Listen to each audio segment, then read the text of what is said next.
सोचो, आप हजारों साल पीछे चले गए हैं, एक ऐसी जगह जहां एक बड़ी नदी बहती है।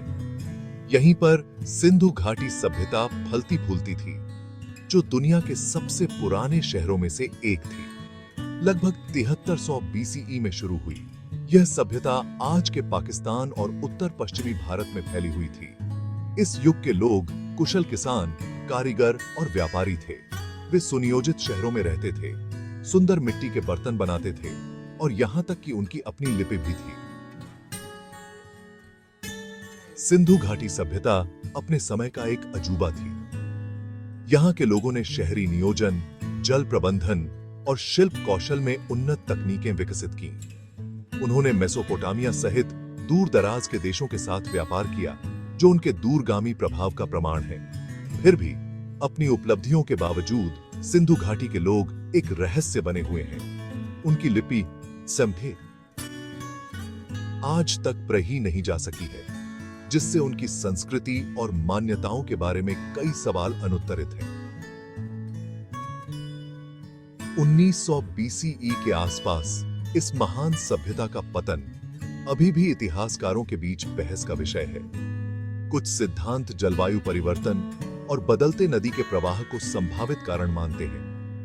हालांकि सिंधु घाटी के लोगों की विरासत आज भी जीवित है। शहरी नियोजन और शिल्प कौशल में उनके नवाचार आज भी हमें प्रेरित करते हैं। मोहनजोदारो और हड़प्पा के चहल पहल भरे शहर सिंधु घाटी के शहरी नियोजन के उल्लेखनीय उदाहरण हैं। ये शहर, जो बड़े पैमाने पर मानकीकृत पक्की ईंटों से बने थे, में अच्छी तरह से संगठित सड़कें थीं, जो एक ग्रिड पैटर्न में बिछाई गई थीं। सार्वजनिक इमारतें, जिनमें प्रभावशाली स्नानागार और अन्न भंडार शामिल थे, स्वच्छता और संगठित भंडारण पर जोर देती हैं। मोहनजोदारो, जिसका अर्थ है मुर्दों का टीला, एक प्रमुख शहरी केंद्र था। इसकी सबसे प्रसिद्ध संरचना ग्रेट बाथ, जल प्रबंधन और स्वच्छता की उनकी उन्नत समझ का प्रमाण है। आवासीय क्षेत्रों से पता चलता है कि यहाँ अलग अलग सामाजिक वर्ग मौजूद थे। कुछ घरों में निजी कुएं और स्नानघर भी थे। हड़प्पा, जो अपने आकार और जटिलता में समान रूप से प्रभावशाली था, में एक विशाल दुर्ग टीला था। यह ऊंचा क्षेत्र संभवतः प्रशासन और धर्म के केंद्र के रूप में कार्य करता था। दोनों शहरों में मानकीकृत बाट और मोहरों की खोज से व्यापार और शासन की एक अच्छी तरह से विकसित प्रणाली का पता चलता है। ये सावधानीपूर्वक नियोजित शहर एक परिष्कृत सभ्यता की झलक पेश करते हैं। उनके निर्माण में बारीकियों पर ध्यान, उनकी उन्नत स्वच्छता प्रणालियां और लंबी दूरी के व्यापार के प्रमाण, ये सभी एक उच्च संगठित और समृद्ध समाज की ओर इशारा करते हैं। सिंधु घाटी सभ्यता के सबसे स्थायी रहस्यों में से एक इसकी लिपि है।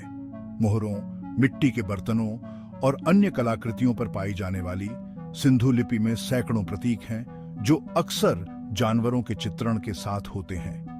दशकों के शोध के बावजूद विद्वान अभी तक इस प्राचीन भाषा को समझ नहीं पाए हैं। रोसेटा स्टोन की कमी, एक द्विभाषी शिलालेख जो लिपि के रहस्यों को खोल सकता है, ने समझने के प्रयासों को बाधित किया है। कुछ विद्वानों का मानना है कि लिपि आज दक्षिण भारत में बोली जाने वाली द्रविड़ भाषाओं से संबंधित भाषा का प्रतिनिधित्व करती है। अन्य लोग प्राचीन मेसोपोटामिया की लिपियों से संबंध का प्रस्ताव रखते हैं। सिंधु लिपि को पढ़ने में असमर्थता इस सभ्यता की हमारी समझ में एक महत्वपूर्ण अंतर छोड़ती है। उनका साहित्य कैसा दिखता था? उनकी धार्मिक मान्यताएं क्या थीं?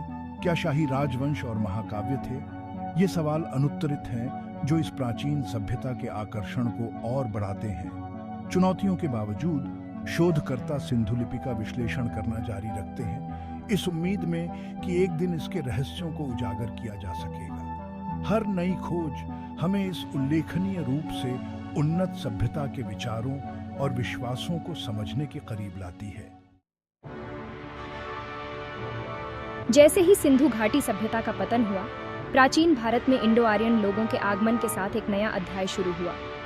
ये देहाती लोग अपने साथ अपनी अलग भाषा, संस्कृत और अपनी धार्मिक मान्यताएं लाए, जिसने हिंदू धर्म की नींव रखी, जैसा कि हम आज जानते हैं। ये काल, जिसे वैदिक काल के रूप में जाना जाता है, का नाम वेदों के नाम पर रखा गया है, जो पवित्र भजनों, प्रार्थनाओं और अनुष्ठानों का संग्रह है।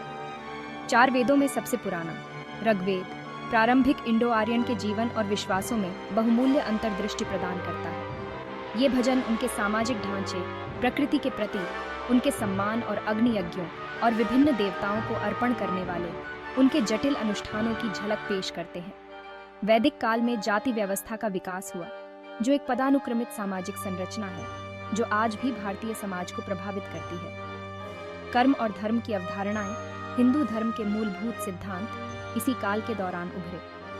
वैदिक काल लगभग 1500 से 500 BCE तक फैला हुआ था। इस दौरान भारतीय उपमहाद्वीप में इंडो आर्यन प्रभाव धीरे धीरे फैल गए। उनकी भाषा, मान्यताएं और सामाजिक संरचनाएं मौजूदा संस्कृतियों के साथ जुड़ी हुई हैं, जो भारतीय सभ्यता के विविध और समृद्ध ताने बाने की नींव रखती हैं।